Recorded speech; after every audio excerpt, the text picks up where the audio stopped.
काय आहे हा फलिता? पडा गया. थांबा. वकिलास मारणं ही आमची रीत नाही, पण तू तुझा वकील धर्म पाळायला विसरू नकोस.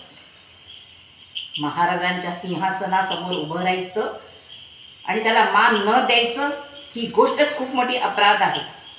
जा आणि जाऊन सांग तुझ्या बादशाला, हा महाराष्ट्र आहे, हा महाराष्ट्र कोणासमोर झुकत नाही, हे शिवस्वराज्य आहे, यातला मावळा खाली मान घालत नाही, तो ताट मानेनं नजरेला नजर भिडवतो, तो रक्ताच्या कारंजात भिजणारा आहे.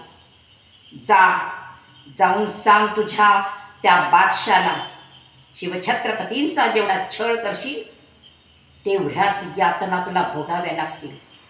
या महाराष्ट्रातला मराठा तुला जिवंत जाऊ देणार नाही.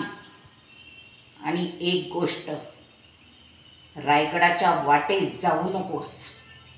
तो काही मातीचा ढेकूळ नाही, तो लाव्हाऱ्यातून निर्माण झालेला आणि शिवछत्रपतींच्या संस्काराने उभारलेला एक योद्धा आहे. चुराडा होईल तुझा आणि तुझ्या 5 लाख सैनिकांचा. जाऊन सांग तुझ्या बादशाला. जा आणि असाच निरोप दे. ही धमकी नाही, हे वास्तव आहे, हे याद राख.